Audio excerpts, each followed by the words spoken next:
La Nouvelle-Calédonie, ce territoire français situé à l'autre bout du monde, est en proie à de terribles émeutes. On a des images vraiment incroyables qui nous parviennent de cette île. Alors, j'ai réalisé hier une vidéo sur l'hypocrisie de la gauche quant à ces émeutes et quant aux revendications indépendantistes des Kanaks.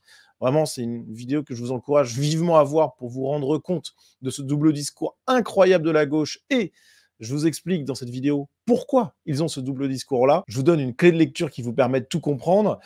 Et dans cette vidéo, je disais, voilà, je ne me prononce pas sur le fond de l'affaire, je vous parle juste de l'hypocrisie de la gauche. Eh bien, dans cette vidéo que vous êtes en train de regarder, je vais m'intéresser à énormément de sujets et je vais vous donner mon avis sur le fond. Alors, la première des choses que j'ai envie de faire avec vous, c'est évidemment de rendre hommage à Nicolas Molinari, ce gendarme de 22 ans qui a été tué d'une balle dans la tête en Nouvelle-Calédonie. Donc, c'est vraiment abominable de voir cette vie fauchée, hein, ce jeune qui était plein de vitalité, qui a priori faisait le bonheur de ses camarades. Donc, on salue sa mémoire. Lui qui était engagé pour protéger les Néo-Calédoniens des pilleurs. Donc voilà, je ne sais pas quoi vous dire de plus, si ce n'est que c'est absolument terrible, tout simplement. Pourquoi ces émeutes? Je reviens très rapidement dessus. Il y a un projet de révision constitutionnelle. En Nouvelle-Calédonie actuellement, les Français qui sont arrivés après 1998 sur l'île n'ont pas le droit de vote dans les élections locales. Voilà, c'est une particularité assez incroyable, qui est un gage donné aux indépendantistes kanaks. Et c'est quand même une anomalie institutionnelle énorme. Et c'est un projet de loi qui vise à donner aux Français le droit de vote à ces élections locales qui a mis le feu aux poudres. Alors, je ne peux pas m'empêcher de revenir à cet égard sur la folie complète de la gauche, ce double discours incroyable. J'en ai parlé en longueur dans cette vidéo, donc je vais aller très vite. Mais voilà, eux, qu'il y a un mois seulement à peine, cette photo où l'on voit Daniel Obono, Mathilde Panot, Ercilia Soudey et bien d'autres députés France Insoumise, elle a moins d'un mois et on les voit brandir des panneaux « J'y suis, j'y vote » pour le droit de vote des étrangers. Voilà, c'était leur grosse mobilisation. Donc, ils veulent le droit de vote des étrangers en France, mais par contre, quand il s'agit du droit de vote des Français en France, en Nouvelle-Calédonie, là, tout d'un coup, ça devient beaucoup plus compliqué et on les voit louvoyer comme pas possible pour expliquer à quel point ce n'est pas normal que les Français puissent voter en Nouvelle-Calédonie pour des élections locales. Donc, c'est vraiment incroyable. La gauche, elle s'est pas arrêtée à là. Je vous mets vite fait, avant qu'on rentre dans le vif du sujet, quelques tweets qui montrent bien l'étendue des dégâts, hein. On a ce compte de gauche qui nous dit, donc là, si j'ai bien compris, oui, il a bien compris la folie de la gauche, hein, lui au moins, la position de la gauche sur la Nouvelle-Calédonie, c'est que les Kanaks sont chez eux, car ethniquement Kanaks de pure souche, et que les autres ethnies immigrées depuis plusieurs générations ne devraient pas avoir le droit de voter. C'est ça. Et c'est exactement ça que la gauche est en train de faire. Ils sont en train de tenir une position ultra identitaire, bien plus à droite que le RN ou Reconquête. On a pu voir, par exemple, Philippe Poutou nous dire en Kanaki, c'est le nom Kanak de la Nouvelle-Calédonie, pour vous donner un peu l'état du délire, hein. Le type, il prend le nom originel, on va dire. Quand le pouvoir méprise et insulte, quand il écrase et appauvrit, quand il colonise, alors normal, la colère des opprimés finit par s'exprimer, les révoltes éclatent légitimement. Il s'agit simplement de dignité et de justice, soutien au peuple kanak. Donc là, on a la gauche radicale qui, évidemment, valide les émeutes violentes. Donc ça, c'est incroyable, mais c'est une constante, hein. Depuis Naël, on le savait. Et là, il y a un peuple qui existe, qui a le droit de se battre pour exister, pour perdurer. Donc ça, c'est voilà, un peuple qui n'est pas européen, il a tous les droits, bien sûr. Par contre, quand il s'agit des Français, des Allemands, etc., alors là, non seulement leur peuple n'existe pas, mais même s'il existait, il n'a absolument pas le droit de se défendre. Et puis, on a Christiane Taubira, qui sur Twitter a publié une espèce de poème, de je sais pas trop quoi, bon bref, qui vante bien sûr l'existence des peuples autochtones et leur droit à subsister dans leurs particularités. Mais évidemment, elle ne fera pas du tout la même chose pour les peuples européens, pour le peuple français. J'en parle dans cette vidéo, donc je ne reviens pas plus là-dessus. Pour finir quand même, ce propos incroyable de Jean-Marie Le Guen du PS, ils ne sont pas racistes. C'est juste qu'ils n'aiment pas les gens qui ne sont pas Kanaks. Donc les émeutiers ne sont pas racistes. Les Kanaks qui attaquent les Blancs, on va y revenir, hein, sont pas racistes, selon ce membre du Parti Socialiste. C'est juste qu'ils n'aiment pas les gens qui ne sont pas comme eux, quoi. Donc ça, c'est une déclaration qu'il faut absolument mettre de côté, qui montre la folie de la gauche et qui peut servir de joker pour vous, peut-être, un jour, quand on vous accuse d'être un vilain raciste, si vous défendez votre patrie. Alors, évidemment pas de la même manière que le font les émeutiers, en pillant, en tuant, etc. Voilà, évidemment, parce qu'on n'est pas des sauvages. Pour conclure sur le double discours de la gauche, on pourrait se dire qu'il y a une forme de logique dans cette analyse, parce que selon leur grille de lecture du monde à eux, il y a les dominants, les dominés, les colonisateurs, les colonisés, qui sont forcément toujours, par principe, des gentilles personnes, ok, bon. Mais au-delà de cette grille de lecture qui est fausse, à mon avis, et puis de toute manière, il y a un moment où le temps a fait son œuvre, hein, voilà, on vit plus il y a 50, 60, 100 ans. Je veux dire, il y a un moment où on laisse derrière nous les choses négatives qui se sont passées et on essaie d'avancer positivement. Mais au-delà de ça, il y a quelque chose qui est quand même dingue, c'est que la gauche, elle reconnaît clairement l'existence de peuples autochtones avec leur identité ethno-culturelle propre, et leur reconnaît également le droit à subsister en tant que peuple particulier et à lutter contre l'immigration, contre la mise en minorité, contre le fait qu'ils puissent perdre leur pouvoir électoral et compagnie. Bref, tout ça, la gauche, elle le refuse au peuple français. Elle va même jusqu'à nier son existence. Donc là, il y a une incohérence majeure. Bon, je ne m'étale pas là-dessus, mais de toute manière, vous avez saisi l'idée. Pour revenir au cœur du sujet, la situation semble bel et bien hors de contrôle en Nouvelle-Calédonie, même si ça a l'air d'être un peu plus calme ce soir, au moment où j'enregistre cette vidéo, parce qu'il est le soir en Nouvelle-Calédonie, il y a un décalage très important de 9 heures. Donc, les images sont quand même extrêmement impressionnantes. On voit, vous voyez, des interventions policières qui on dirait une scène de guerre, hein, tout simplement. Ce sont des scènes de guerre partout. Enfin, je veux dire, c'est incroyable de voir ça. Avec des pillages, bien sûr. J'ai par exemple ici des images du pillage d'un carrefour. Bon, alors, il y en a eu plein d'autres scènes partout dans le pays, évidemment, et malheureusement. Donc, vraiment très impressionnant. On a eu un témoignage chez Cro-Blanc sur la chaîne F2 News d'un Caldoche, comme on dit, c'est-à-dire d'un Européen qui vit en Nouvelle-Calédonie et qui nous décrit des scènes abominables avec une tension permanente, avec la peur pour sa vie, avec la peur en continu des bandes de pillards qui sillonnent les villes. C'est un témoignage que je vous invite à écouter. Franchement, il est assez impressionnant et c'est bien d'avoir comme ça des gens qui prennent pas de pincettes quand ils parlent de la réalité. Et la situation, elle est tellement complexe que le gouvernement a été obligé de prendre des mesures d'exception. Il y a quand même l'état d'urgence avec le couvre-feu, etc. Donc, c'est le chaos, en fait. Donc, l'État tente, tant bien que mal, de reprendre un peu la main, mais c'est pas évident. Regardez un petit peu ces scènes. On a les gendarmes qui sont ravitaillés en munitions par hélicoptère parce que les routes ne sont pas sûres, donc ils sont obligés de passer par des hélicos, c'est plus rapide également, mais parce que les gendarmes sont à court de munitions. Ça, c'est très inquiétant, hein. C'est une scène qui montre que l'État est quand même pas loin d'être complètement dépassé. Et puis on a une première estimation du coût des dégâts, 200 millions d'euros. Alors c'est vraiment la partie ultra basse de la fourchette parce que ce n'est que la toute première estimation et la facture globale va évidemment être revue largement à la hausse, mais c'est pour donner une idée de l'ampleur de ces émeutes, de ces pillages, de ces incendies, de ces destructions en tout genre, sans oublier, bien entendu, les vies humaines, puisqu'il y a eu plusieurs morts, dont un policier tué d'une balle dans la tête, je le rappelle. Et ce qui est extrêmement frappant avec la situation en Nouvelle-Calédonie, c'est la haine anti-blanche débridée de la part des émeutiers, des pillards. Je vous propose une petite compilation de divers témoignages, vous allez voir, c'est édifiant. Tout ce qui est scandé par les terroristes en ce moment, c'est « Ah bah les blancs, on va sortir nos fusils, on va vous buter ». Les messages qui passaient, c'était vraiment on va brûler les maisons des Blancs, on va tout brûler. C'est les Blancs qui sont opprimés en Calédonie, si tu veux. Pourquoi ? On est toujours obligé de baisser la tête et de se laisser insulter. C'est depuis toujours, les Blancs ne peuvent rien dire alors que les Kanaks insultent allègrement. Toujours sous excuse que si les Blancs les insultent, on risque la guerre. La haine anti-blanc, je sais que c'est un sujet qui est tabou en métropole, mais nous, on a grandi avec ça, on vit avec ça au quotidien. Il y a pas un blanc en Nouvelle-Calédonie qui ne s'est jamais fait insulter de sale blanc, voire de pire grossièreté que je ne vais pas citer à l'antenne. Au cœur de cette situation insurrectionnelle, certains indépendantistes en ont profité pour incendier les habitations des populations blanches. C'est de la violence sauvage. C'est des gens hystériques qui veulent vraiment tout casser et tuer du blanc. Donc là, on voit clairement une haine anti-blanc, ce fameux racisme anti-blanc qui n'existe pas selon la gauche, mais qui pourtant a l'air bien vivace et bien décomplexé en Nouvelle-Calédonie. Franchement, c'est incroyable d'entendre ça. On est vraiment dans une situation abominable pour les Européens qui vivent là parce qu'on a un État qui est complètement dépassé, on a des violences incroyables, on a des incendies de tous les côtés, la peur tout le temps, et puis la certitude d'être une cible ethnique, une cible raciale pour les émeutiers. Donc c'est absolument désastreux, et ça, les gens de gauche, ils ont beaucoup de mal à en parler. De toute façon, ils ne l'évoquent même pas, ce sujet-là. Preuve de leur hypocrisie, preuve de leur double discours, une fois de plus.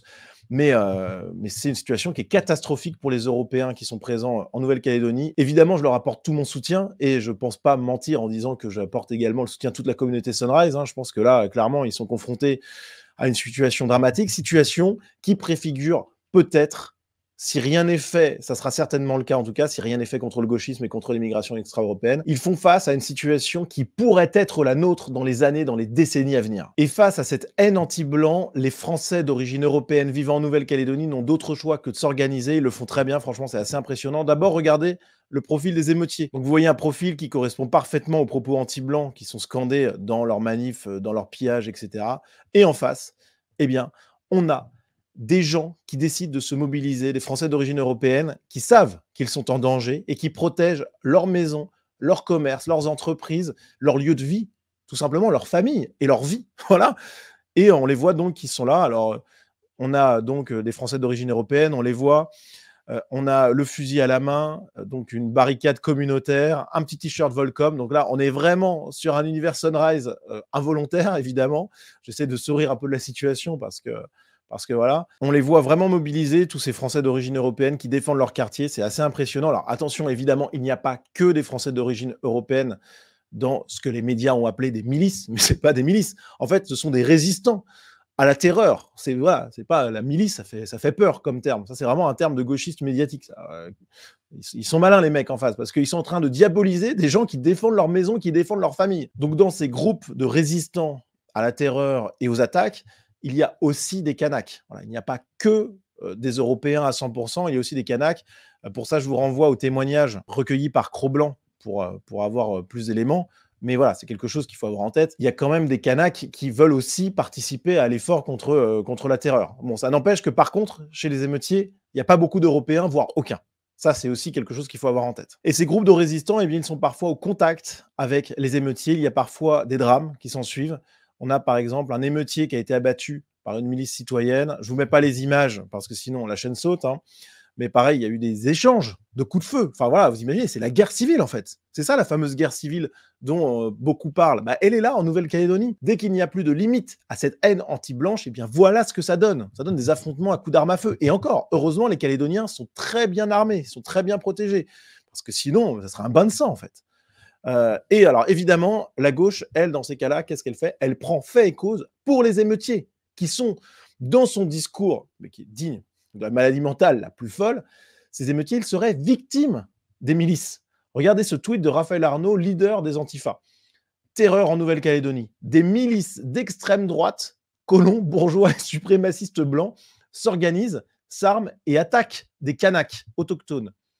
Il faut stopper ces milices et construire la solidarité avec les Kanaks. Vous imaginez le degré de folie furieuse de la gauche, des néo-calédoniens, pour certains Kanaks d'ailleurs. Hein. Voilà, on va passer sur ce détail qui ne rentre pas du tout dans le logiciel de la gauche, mais ces gens-là défendent leur famille. Et ils se retrouvent accusés d'avoir attaqué des Kanaks. Enfin bon, j'arrête là parce qu'il n'y a pas grand-chose de plus à dire. On est dans la folie totale, vous connaissez. Alors, pour expliquer la situation en Nouvelle-Calédonie, il y a la question des ingérences étrangères. Alors, évidemment, il ne s'agit pas de dire que cette situation de guerre civile avec son climat de haine anti-blanche, elle a été provoquée par des puissances étrangères, mais elle a pu être encouragée. Ça se peut tout à fait. Il y avait un terreau fertile qui n'a pas du tout eu besoin d'être mis en place par d'autres pays. Non, non, évidemment. Mais par contre, il peut y avoir d'autres puissances qui ont décidé de souffler sur les braises et de mettre de l'huile sur le feu. On a Gérald Darmanin qui accuse carrément, nommément, l'Azerbaïdjan d'ingérence en disant ce n'est pas un fantasme, mais une réalité.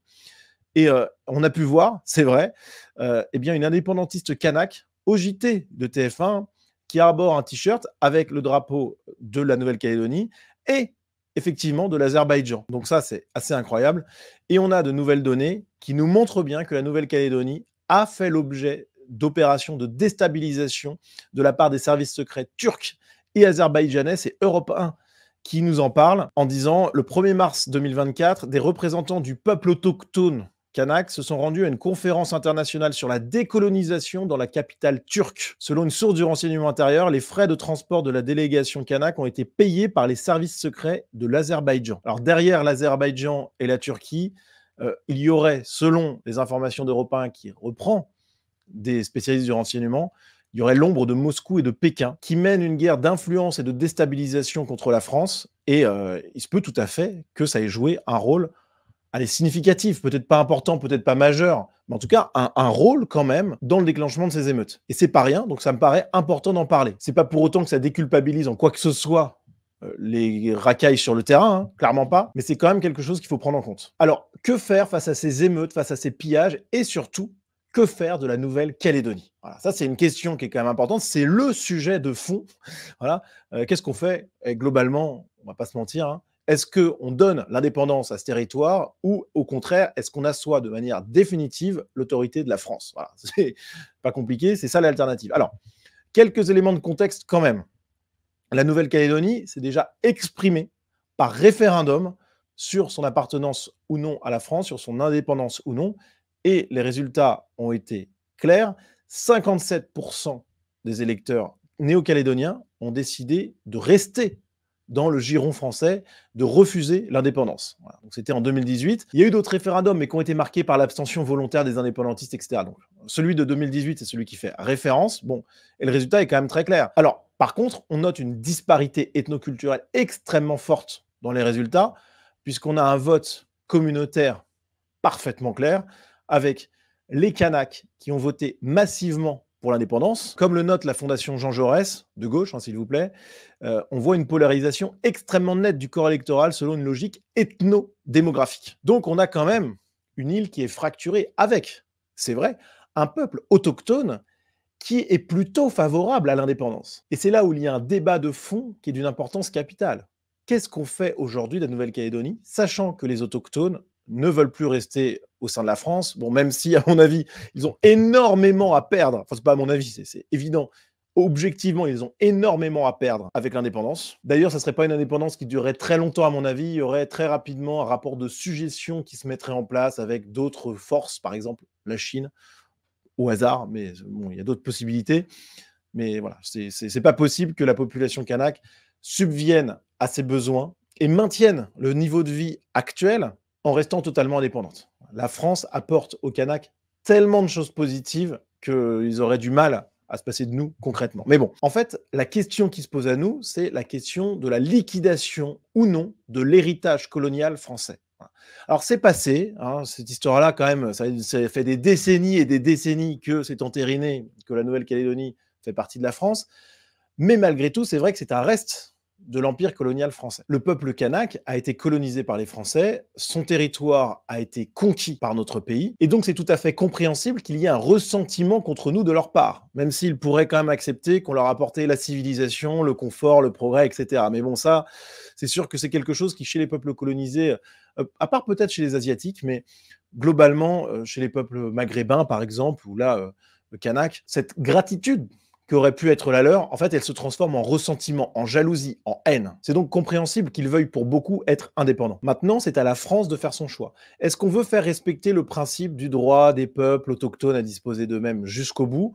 Ou alors, est-ce qu'on privilégie la France puissance, c'est-à-dire celle qui peut s'appuyer sur un territoire ultramarin important, qui peut être un atout majeur hein, dans les conflits mondiaux qui peuvent advenir dans les années à venir? Est-ce que la France accepte aussi d'être une puissance qui assume d'avoir des restes d'empires coloniaux en son pouvoir? Est-ce qu'elle assume de ne rien avoir à faire des volontés indépendantistes du peuple kanak? C'est une question philosophique, politique, idéologique, tout ce que vous voulez, mais c'est une vraie question. Alors, avant que je vous donne mon avis là-dessus, on va quand même s'intéresser aux atouts que peut avoir la Nouvelle-Calédonie pour la France, cette fameuse France puissance. Premièrement, et c'est pas anodin, même si c'est pas énorme non plus comme intérêt, on a le nickel. La Nouvelle-Calédonie regroupe près de 30% des réserves mondiales de nickel, qui est quand même un minerai qui a une importance certaine, donc c'est pas anodin d'avoir ça. Alors attention, je nuance quand même, l'industrie du nickel en Nouvelle-Calédonie, c'est une faillite, c'est des problématiques pas possibles pour l'île, donc c'est peut-être pas tant un atout que ça. Au-delà du nickel, il y a sa position géostratégique qui peut être intéressante. On voit la Nouvelle-Calédonie ici qui est quand même placée à l'entrée du Pacifique Sud, qui a une proximité avec l'Asie. Bon, ça peut avoir quand même un intérêt géostratégique pour une France puissance de toujours avoir une base d'opération potentielle en Nouvelle-Calédonie. Voilà. Donc ça, c'est pour les arguments en faveur du maintien de la Nouvelle-Calédonie dans une France qui accepterait les coûts des émeutes, le coût complètement dingue des prestations sociales là-bas, etc. C'est un tonneau des Danaïdes, mais ça peut quand même avoir des intérêts géostratégiques, donc pourquoi pas. On a également des arguments en faveur du maintien de la Nouvelle-Calédonie dans l'espace français par Jean-Hugues Gana, qui est un militant nationaliste français, donc qui nous donne un petit peu le point de vue France-Puissance, hein, qui justifie donc le maintien de la Nouvelle-Calédonie dans le territoire français par Premièrement, les investissements de la France en Nouvelle-Calédonie, sans lesquels les Kanaks seraient encore dans un mode de vie quasi primitif. Ça, c'est complètement vrai. Il y a eu des investissements phénoménaux, à la fois de l'État français, mais aussi des Français européens qui sont allés sur ce territoire et qui l'ont construit, qui lui ont apporté énormément. Donc, c'est vrai que se séparer de la Nouvelle-Calédonie, ça veut dire liquider tout ça. Bon. Deuxième argument, les 3 référendums successifs. Bon, alors, il y en a 2 sur 3 qui étaient quand même pas recevables, mais il y en a un de 2018 qui a été reçu par tout le monde, hein, qui est avec un gros taux de participation, etc., où là, on voit qu'effectivement, il y a eu un référendum clair. Bon. Troisièmement, les Chinois et autres puissances en embuscade qui, comme en Afrique, les réduiront en semi-esclavage à peine les Français partis. Donc là, je suis assez d'accord avec ça. Les Kanaks seuls ne s'en sortiront jamais. Donc ce qu'ils veulent, c'est troquer une domination, mais qui n'est même pas une domination. En France, je veux dire, ils ont leur identité qui est respectée. Ils ont une liberté totalement semblable à celle de tous les Français. Enfin, vous voyez. Bon, par contre, avec les Chinois, ça sera peut-être pas la même cuisine. Donc bon, je me méfierais quand même, hein. Enfin, 4e argument à destination des métropolitains, sans les territoires maritimes hérités de notre empire, la France deviendra encore plus rapidement un pays croupion. C'est vrai qu'il y a quand même géostratégiquement un intérêt à tous ces territoires-là. Mais est-ce que cet intérêt-là, il est suffisant? C'est une question qu'on va se poser. Juste avant, quand même, on va prendre le point de vue des Kanaks. On a Jean-Victor Castor, qui est un député guyanais, qui nous donne un petit peu l'argument d'autorité et finalement d'identité qui est brandi par les Kanaks. Il y a 170 ans, les Kanaks étaient là. Ils sont sur leur territoire. Et vous n'allez jamais empêcher à un peuple premier de revendiquer, d'avoir ses propres aspirations. Bon, alors déjà, on en revient toujours à ce truc de gauche. Ils reconnaissent l'existence et la légitimité d'un peuple autochtone quand il ne s'agit pas d'un peuple européen. Donc ça, c'est vraiment incroyable de voir ça à chaque fois. Ça me rend fou. Chaque fois que je vois un gauchiste qui emploie ce genre d'argument, enfin, passons. Mais ceci étant dit, oui, il y a une antériorité, une légitimité du peuple autochtone kanak. Et donc, d'un point de vue purement identitaire, alors là, la gauche, ça la met en PLS, parce que son raisonnement à elle, ça veut dire qu'il est identitaire également. Hein. Mais après, on peut être identitaire pour les Kanaks et pour les Français. La gauche, elle est uniquement identitaire pour les extra-européens. Mais nous, un argument en faveur de l'indépendance, en tant que Français patriotes, c'est de respecter la volonté de ce peuple autochtone qui, clairement, comme on le voit dans les données électorales, clairement, il veut son indépendance. Est-ce qu'il est prêt à l'assumer? C'est autre chose. Mais il veut l'indépendance. Et du coup, en tant qu'identitaire, est-ce qu'on doit s'y opposer? Est-ce qu'on peut s'y opposer légitimement? Alors, je répondrai à cette interrogation de manière peut-être un peu alambiquée, mais en réalité très simple. Premièrement, il ne faut pas sombrer dans un des travers gauchistes qui est l'universalisme, c'est-à-dire plaquer sur tous les peuples autochtones du monde notre manière de penser, notre manière de voir le monde, notre manière de concevoir la politique, etc., etc. Je fais une distinction très claire entre les populations européennes et les populations extra-européennes, entre les identités européennes et les identités extra-européennes, même si évidemment, j'ai une sympathie plutôt charnelle en fait, presque un réflexe, hein, pour les peuples autochtones à travers le monde. Il n'empêche que je ne me sens pas une destinée commune avec eux, je ne me sens pas forcément le besoin de défendre leur combat à eux, parce que je sais que eux n'en ont strictement rien à faire du mien, et que c'est un travers occidental que d'avoir cette espèce d'empathie totale, cet esprit d'ouverture générale, etc. Je le redis, j'ai une certaine sympathie naturelle pour les gens qui défendent leur territoire, mais je sais que la réciproque n'est absolument pas vraie, et je sais qu'au contraire, ce sont des gens qui n'ont aucun scrupule à venir en Europe, en France, reproduire ce qu'ils veulent éviter à tout prix dans leur pays d'origine. Vous voyez que là, déjà, je mets quand même une distance, je mets une séparation entre identité européenne au pluriel et identité extra-européenne. Voilà. Et pour moi, il y a déjà une problématique. Je ne veux pas sombrer dans l'universalisme gauchiste, je ne veux pas sombrer dans la négation des différences entre les populations, des différences psychologiques, etc., etc. Ensuite, deuxièmement, il y a un moment où il y a la loi de l'histoire. Moi, je le répète suffisamment, la loi de l'histoire, c'est quoi pour les peuples qui se font conquérir ou qui conquièrent depuis la nuit des temps? C'est vae victis, malheur aux vaincus. Je ne dis pas ça parce qu'il faut absolument que les Kanaks disparaissent et tout. Surtout pas. Non, c'est pas ce que je dis. Ce que je dis, c'est qu'il n'y a pas de droit inaliénable pour un peuple à disposer éternellement de sa terre parce qu'il a de longues racines qui l'y plongent. Non, pas du tout. Ça, c'est la vision bisounours des choses. Principe de réalité. Depuis la nuit des temps, la loi de l'histoire, c'est que les peuples se font la guerre, se dominent, se conquièrent, et que c'est comme ça. Voilà. Vae victis, malheur aux vaincus. Je le déplore peut-être intellectuellement et poétiquement. J'aimerais bien que, finalement, tous les peuples qui vivent actuellement dans leurs frontières, on voit tout qui soit tout d'un coup figé, et puis on n'en parle plus, on se prend tous par la main et on fait une ronde autour de la planète. Bon. Mais la réalité, c'est que c'est vae-victis, la loi de l'histoire. Le jour où les Français sont en minorité sur leur propre terre, je ne viendrai pas gueuler en disant on était là avant, etc. Enfin, en fait, ça va me donner un surplus à moi personnellement et à vous qui regardez cette vidéo, un surplus de hargne pour reconquérir ce territoire qui est le nôtre. Mais c'est pas parce que les Français sont le peuple autochtone de notre pays que ça va suffire pour enrayer les mécaniques de colonisation qui sont déjà à l'œuvre actuellement. C'est pas parce que vous avez un papier qui vous dit que vous êtes là depuis des années ou des décennies, des siècles et même des millénaires que ça va empêcher les envahisseurs de venir. Non, ce qui va empêcher les conquérants de prendre possession de votre territoire, c'est le rapport de force, qu'il soit militaire bien entendu, mais aussi diplomatique, économique, culturel, etc. Tout est rapport de force, tout est lutte. Et gueuler qu'on est le peuple autochtone, le peuple premier, etc., ça n'a pas d'intérêt. Ce qui a un intérêt, c'est le rapport de force. Et si nous, les Français, on en vient à perdre notre pays, je vais pas gueuler en disant on était les premiers là, je vais dire non, on s'est pas assez bien battu. Donc quand on met tout ça bout à bout, il y a un moment où moi j'ai envie d'avoir une France fière d'elle-même, conquérante, puissante. J'ai envie d'avoir une civilisation européenne, occidentale, qui n'a pas peur de se projeter, qui n'a pas peur d'assumer son côté conquérant. Voilà, il y a une part de moi, je suis un Européen, les Européens sont toujours été des peuples qui ont été amoureux des autres peuples. Voilà, on a cette empathie, cette humanité qui ne se retrouve nulle part ailleurs. Mais en même temps, il y a toujours eu cette volonté de conquête. C'est l'histoire des États-Unis, c'est l'histoire de l'Australie, c'est l'histoire même de la France qui a voulu conquérir d'autres pays européens et qui ont voulu faire de même eux aussi, etc. Je veux dire, c'est une pulsion de vie qui s'exprime dans cette volonté de conquête. Donc il y a une partie de moi qui a envie de conserver la Nouvelle-Calédonie, tout comme la Guyane, par exemple. La Guyane qui a en plus un intérêt stratégique majeur parce qu'on a des lanceurs de fusées à Kourou. Mais bon, passons, c'est pas le sujet. Donc il y a une part de moi qui a ce côté-là, à la fois romantique, mais aussi vitaliste.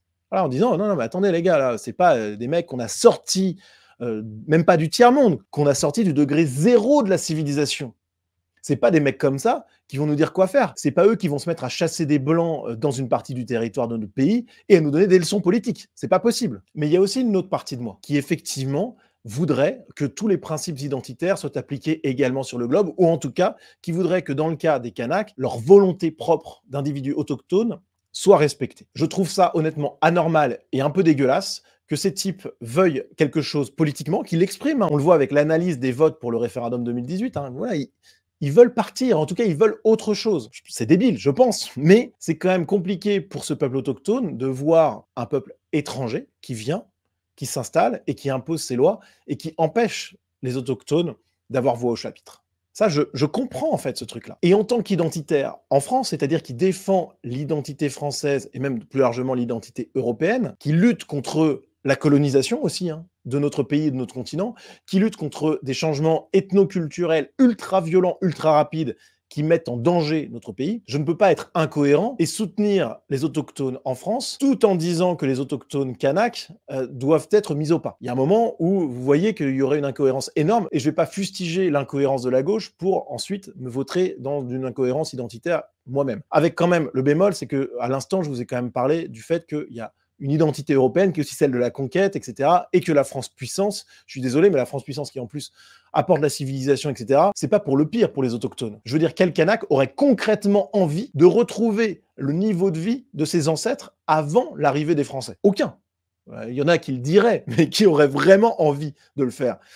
Personne. Bref, vous voyez, c'est un peu le bordel dans ma tête parce qu'il y a plusieurs courants qui s'affrontent, mais c'est normal. Mais donc, d'un point de vue identitaire, je comprends tout à fait qu'on puisse donner l'indépendance aux Kanaks. En plus, d'un point de vue pragmatique, aujourd'hui, la France, qu'est-ce qu'elle a à gagner à conserver la Nouvelle-Calédonie? J'ai listé quelques éléments positifs. C'est pas non plus la folie quand on compare à tout ce qu'elle a à perdre. Liquider totalement l'héritage colonial permet justement d'être impeccable sur la défense en France de son identité, même si, attention, c'est pas parce qu'on liquide l'héritage colonial qu'on est pour autant laissé tranquille par les anciens colons ou par les autres.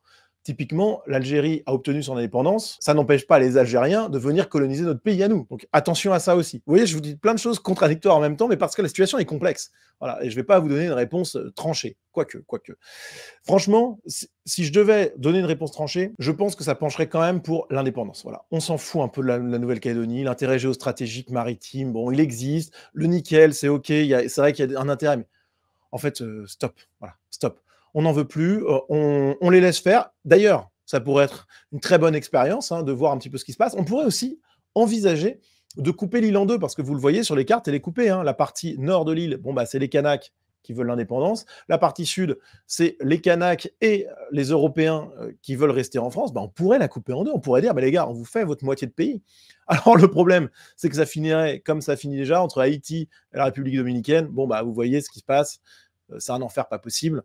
Donc, pour les Haïtiens, parce que les Haïtiens qui se sont libérés de l'affreuse domination française, ça finit avec le pire pays du monde. Mais je pense que d'un point de vue pragmatique, il faut quand même plutôt aller vers l'indépendance de la Nouvelle-Calédonie pour la cohérence identitaire, parce que honnêtement, on n'a pas grand-chose à gagner en gardant ce pays en France, parce qu'en plus, il y a des émeutes qui vont se multiplier dans les années à venir, parce que ça ne peut pas s'arrêter comme ça, en fait.